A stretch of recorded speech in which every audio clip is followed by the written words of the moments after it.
Playbook for Performance, the official podcast of Shauna Corden, the Joan of Arc for corporate healing and performance. Join the quest to make work fun again by preparing leadership for engaging workplaces. And now, your host. Hi, folks. Welcome back. Thanks for your patience with us. I know you were eagerly awaiting step 5 in the business planning process, but I took a little holiday over to the ranch, had some golf, had some sun. It was great. So I'm eager to get back with you and make sure that you can progress on your journey with business planning here. So what we're going to talk about today is taking that work breakdown structure, and we'll recap what that means, down to 90-day increments. So let's get started. So why 90 days? Why not 120 days? Why not, whatever? Well, people in general are not overwhelmed by 90 days. If you think about a school calendar, it's often arranged in terms that are 12 weeks long. If you think about the seasons of the year, generally 12, 13 weeks, people can organize their thoughts around it pretty easily. It's a very reasonable time to make progress. It's a lot easier to distinguish aspirations from behaviors. So what do I mean when I say that? Well, an aspiration is really where you want to go with the process. It's your vision. It's different in that you can't do it. Like an aspiration might be to lose 15 pounds. But if I said, okay, lose 15 pounds, it's not something that you can do just like that. But you can take a number of behaviors that will add up to that over time. And sometimes people will confuse that goal or that aspiration or that vision with the actual behaviors that are required in order to fulfill that vision. So it's easier to make those distinctions. I think it's better with accountability. If the season is too long, or the period of time that you give someone is too long to accomplish a task, sometimes it can get moved to the back burner for things that are more urgent. And in that case, it kind of catches them by surprise, like, oh, we're meeting now?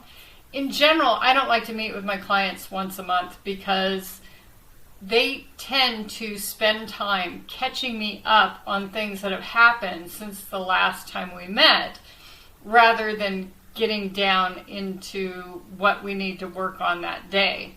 And so I think what happens is it catches them by surprise that, oh, Shauna and I are meeting today. I got to tell her all this stuff that I did and that I haven't been slacking.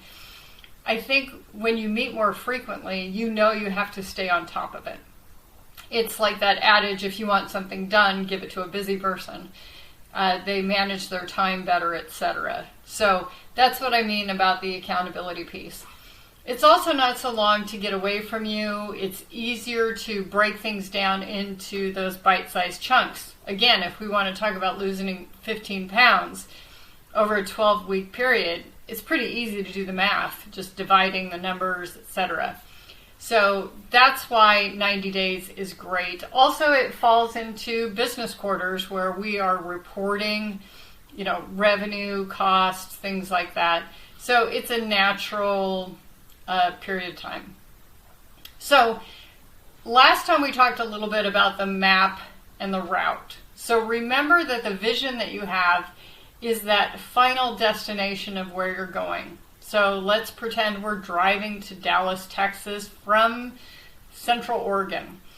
And if we were to plot in Dallas, Texas in Google Maps, Apple Maps, your GPS system, whatever it might be, it will give you options. It will say, do you want to avoid toll roads? Do you want to take the scenic route? Do you want to take the fastest route? Do you want to take the shortest route? And all of those things are determined by step 1 in this business planning process, which is your values. Those values will help you make those decisions about fastest, shortest, cheapest, you name it. Now, using that same analogy, if we know that it's going to take a year to get from Central Oregon to Dallas, Texas, it's pretty easy to divide that distance into 4 increments. Now, they may not be 4 equal increments. For example, you may know that in the winter, it will be harder driving and it will be more difficult. You might have to put chains on, whatever it might be. In the summer, it might be difficult. There might be more traffic. There might be more road construction, things like that. So we do want to anticipate the things that are happening within that season, but we can still break it down into 4 increments, and those are 90-day periods. Now, the other thing we really want to do is we want to apply prospective hindsight or a pre-mortem to our planned actions. Now, what are those things? I will have to look up which of the podcasts are that we covered this topic. But basically, everybody's familiar with a postmortem. So if you've watched a crime show, they do an autopsy on the body and they tell you what this person died from. Was it really the blunt force trauma, or, were they poisoned? I watch way too many British mystery shows. So this is the opposite of that. This is anticipating what it might look like. So, for example, if we are talking about driving this 90-day period, this quarter of the distance to Dallas, and it's summertime, what might we expect? It could be summer travelers. It could be we want to avoid anything around national parks. It could be road construction. It could be more expensive because of the gas rate hikes that happen during the summer travel season. It could be that it's more difficult to find hotels to stay in along the route. Those are all the things that we should anticipate. But we also want to apply our personal preferences and tendencies to this. So, for example, if you know that you're going to be working on a project with a last-minute deadline right up until the time you leave for your trip, that you might be a little behind. You might leave a couple hours late, things like that.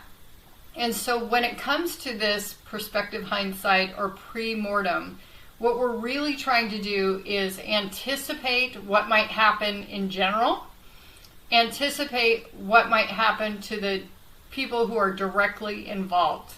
Yourself, whom you're delegating it to, the organization, competitive situations, either internally or externally,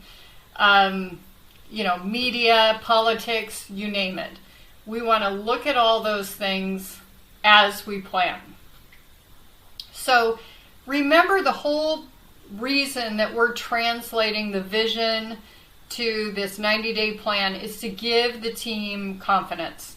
They want to know where they're going. They want to know exactly what their part is in that process, meaning I see the vision and I know what part is dependent on me and what I'm doing to help us get there. That could be packing snacks, making sure tires are properly inflated, putting together the playlist, making sure that if the biggest ball of twine is along the route, that we make sure we stop and see it. Whatever it is, we really want to know what's expected of us over the next 90 days, 12 weeks, okay? And this needs to account for possible sick time, possible bereavement, mental health days, personal vacations, you name it. All of those things need to be incorporated in the workload and how it's distributed over that 12-week period. So, we've already figured out what the major steps are. So, we know, for example, in this piece here, that we're driving from Central Oregon to Dallas, Texas. We know roughly how many miles it is. We know how much luggage we need. We know that we need fuel. We need hotel stops. We need a couple of, fun hours here and there, that kind of thing. Each of those are its own little bucket that may be assigned to one or more people. And then within that bucket, there are multiple tasks. There's the mellow playlist. There's the pump me up playlist. There's the we're tired of talking to each other and we all need a break playlist. Whatever that might be, you've got to put those together, again, all informed by the values, step 1. And what's the duration of each of those tasks? How long does it take to create the playlist, but also how long is that playlist? And how many times can we rely on that playlist before someone says, I never want to hear that song again? Okay. Each of those tasks gets put on a Post-it note, and we want to sequence the Post-it notes. This step happens before this step, this step, this step, but they're all under the bucket of creating the playlists, okay? Or entertainment, whatever you want to call that. And in general, I would suggest doing the whole year at once and moving the Post-it notes within the year. But if that's too overwhelming, just do the first 90 days, then the next 90 days. But generally, what we want to do is connect the tasks together. And remember that some of these tasks, you're going to have to wait for someone else to finish their task first. Or you have to wait for a process. Maybe it's a government approval. Maybe it's hearing from the national park that indeed you got a pass to go in, since they're limiting the number of people who can go into any given park at any one time. It might be that you have to wait because you're waiting to hear back from a hotel whether you can get in, that kind of thing. The other thing you want to think about is which tasks are appropriate for which season. So, for example, I just did my wardrobe switchover. So I live in a 4-season climate, and so I was swapping out cold for warm. Then we got a little bit of a cold snap. So I was digging out like, oh, that was premature. I still need that. So you may want to anticipate some of those things and put things in the proper season. My experience, years of business planning, people get super ambitious about front-loading all of the tasks into the first quarter of the year. And sometimes that's a good thing. That means you've hit all your targets by Q3, you've hit your revenue, you've hit your cost cutting, your assets under management, whatever it might be. That can be a great thing. But sometimes it's overwhelming because people try to do half the work in the first quarter rather than having it equally spread across 4 quarters. This might be a cultural thing in your organization. It might be a personal thing because of vacations. It could be that your organization has multiple required training on health and safety, ergonomics, things like that. You know that people are going to be caught up in that and they'll have less time. Those are all things to consider when you're plotting your Post-it notes along the year. I think this task, once you've created the vision, you've put it in the big buckets, you've mapped out the major tasks, this plotting piece and ordering those and figuring out the dependencies should take about 2 hours. Once that 2 hours is done, I'd say don't overwork it. Just start working the plan. You may have to add additional Post-it notes you didn't think of. You may need to sequence some things that you hadn't anticipated, but don't worry about it. You can call it rolling wave planning or just-in-time planning, and that's okay. The main point is that you get started, you make decisions, and you get moving right away, and don't overthink it. It's always better to decide early and then backtrack to what you already know than it is to wait and overanalyze and pull more data, waiting for perfection when you may have missed the boat. So by all means, decide, get moving. There's no shame in saying, we were wrong. We misread this data. We didn't anticipate this. we're going to change our tactic on this. The vision's still the same, but the tactic is going to change. There's nothing wrong with that. And people will respect you for having the courage to admit, and they will respect you even more for having the guts to make the decision and lead the team. So that's the whole process on the breakdown into the 90-day plan.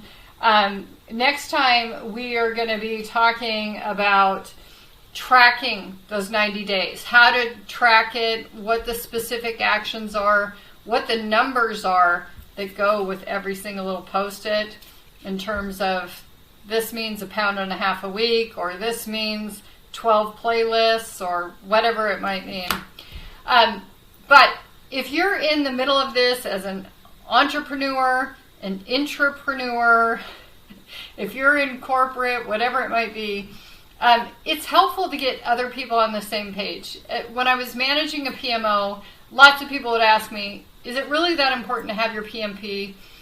And it wasn't that a PMP made the project manager a better project manager, but it did mean they knew their stuff, they knew the vocabulary, they could communicate it with confidence to their peers and management, and everybody meant the same thing.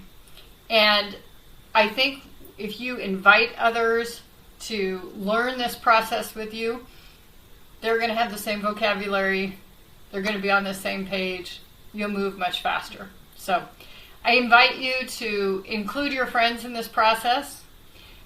We all want to grow together, and a rising tide lifts all boats.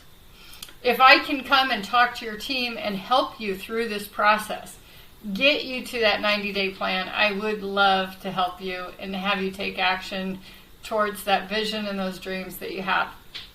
If you are in the HR community, I will be speaking at SHRM. I'm speaking the same day as Bill Clinton. So that'll be in Las Vegas in June. And then if you're a coach, or you're in the coaching community, or you're aspiring to be part of that community, I will be speaking at Converge in Orlando in August. And I would love to see you there. So please drop a note if you're going to be there so I can make plans to meet you. Until next time, take good care.